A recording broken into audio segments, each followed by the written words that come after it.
Hi, you're looking at Ellie Goulding, and you're listening to Bernie Goldbach with a quick review of the Irish Sunday papers. You might be hearing me on audioboo.fm. If that's the case, I think Ellie's the cover art. She's talking about the Summer of Love. It's part of a series of things I want to look at in newspapers and clippings from the Irish Sunday broadsheets, starting with a magazine, the Observer magazine, which is pointing out that tans have lost their glow. Interesting stuff about the year 2010 and how this false and gaudy tan is becoming a used-to-have thing, except for Cristiano Ronaldo. The Real Madrid star likes to couple his deep tan with an all-over body wax. I'm living a dream I never want to wake up from, he says, and tans work. Inside the magazine, some other interesting things, including a way tactics you might consider if you want to live to beyond the age of 100. Check this out. Eat some things, don't eat others, like garlic, vegetables, fruits, almonds, dark chocolate, and wine every day will help you extend your life expectancy by 6.6 years. Believe in God. Have a nice wife or a husband. Smile a lot. Floss your teeth. Flossing teeth adds 6 years to your life. And don't sit down a lot. In fact, if you're watching this right now, instead of walking and listening to it on Audioboo, you are actually hurting your chance for a living. 20% longer lifestyle lifespan if you walk a lot. The Observer, interesting stuff inside it, including this. John Knowlton, the networker, a point he makes about innovation. He says, he asked, are we losing our sense of proportion? Smartphones are only a small segment of the market. Check it out. 1.3 billion phones a year are being sold. The vast majority are dumb phones. And he says Moore's Law says computing power doubles every 18 months. These dumb phones will become smarter just in a matter of months. And yet, Apple and Co. are selling sophisticated, pricey, expensive to run smartphones now, but to hope that same kind of thing with a high profit margin is going to work 2 years from now when the Moore's Law makes those processors cheaper to put into smartphones. Dalton doesn't know about that. Here's my point. I think we're going to start porting some smart apps to dumb phones. Smart apps would be like what's running over on Audioboo. I'd like to see Audioboo running on a dumb phone through maybe a web form instead of an app. At the moment, 10 different mobile operating systems. Not saying that's probably not sustainable. I'd agree with them. And he's asking, is Nokia gonna make a pitch? Are they gonna make a big bounce? Because he thinks that Apple is here to stay, along with Android. My bright idea. Charles Leadbeater talks about social entrepreneurship, explaining exactly what a social entrepreneur does, tackling big social challenges that have normally been left unaddressed by the public sector. Limerick Open Coffee is doing some of that, and by making open exchange of technology and ideas an important ingredient of a monthly get-together. LOCC is the tag you can find on Twitter. Sunday Times, ethics issue. Ivor Calloway thinks he's being victimized, part of a witch hunt. The guy it's easy to catch him out with expenses he shouldn't have claimed and stuff he shouldn't have gotten. He's going to hold on to that job for as long as possible, and yet the front of the Financial Times, they're pointing out that Mark Hurd, CEO of HP, resigned because he failed to meet the high levels of ethics required by a top businessman. The same standards of ethics don't seem to apply to Irish politicians. A Red Cross manager is suspended over email. Mark Tide takes this story from several front-page articles the last few weeks. The Irish Red Cross is concerned about a blogger from the inside outing practices the Irish Red Cross.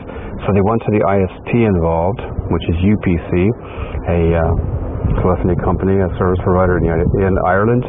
UPC handed over the IP address of the blogger that was making these comments about the Irish Red Cross. It turned out to be an inside member of the charity itself. That manager's been suspended.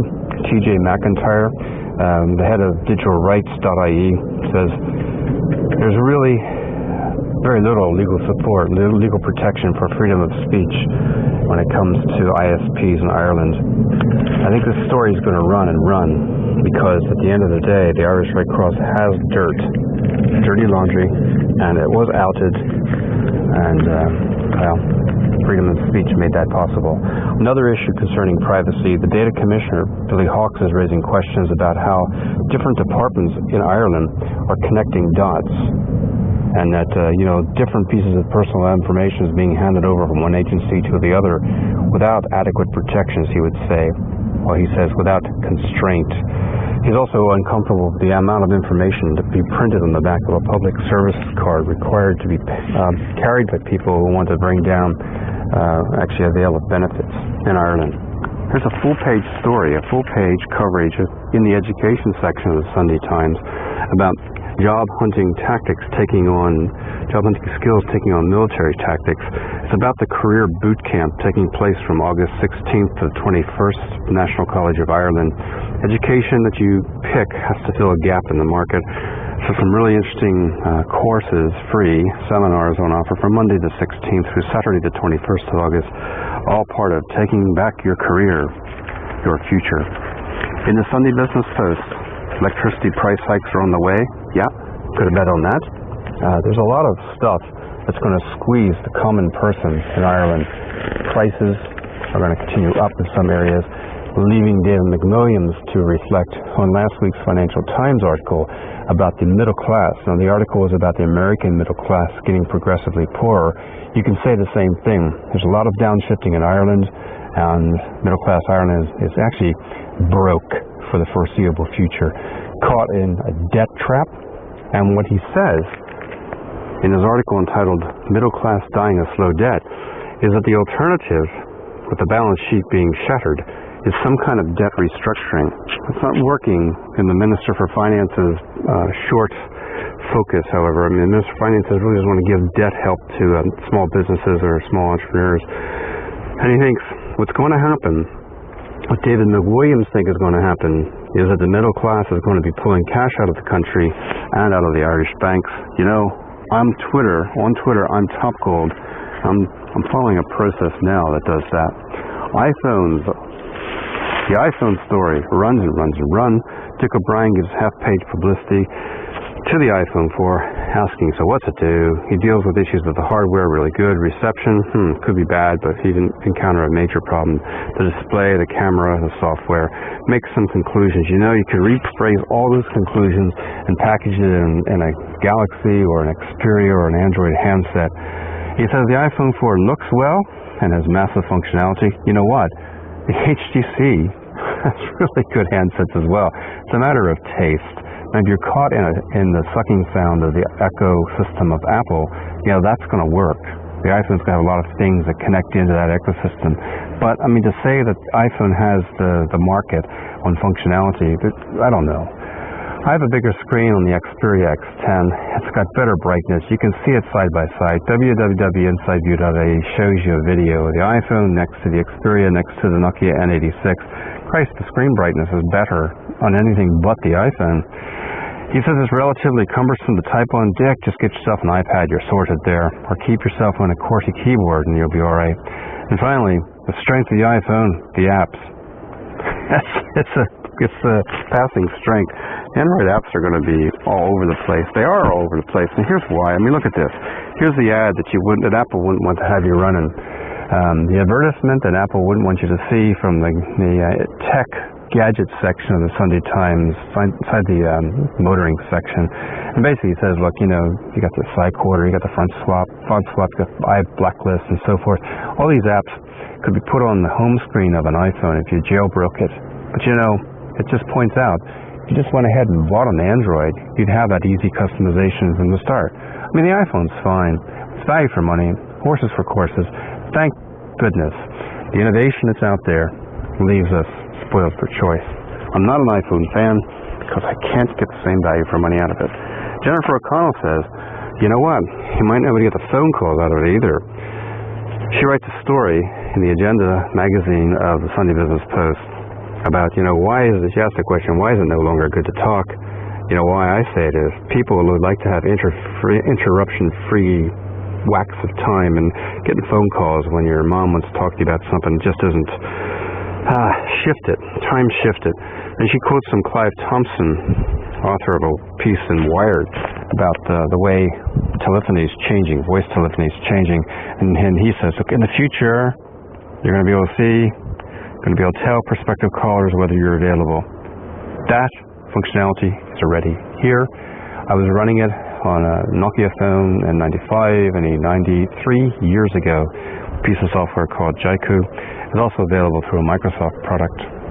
Finally, I want to leave you with this cool stuff inside of Style magazine, Sunday Times.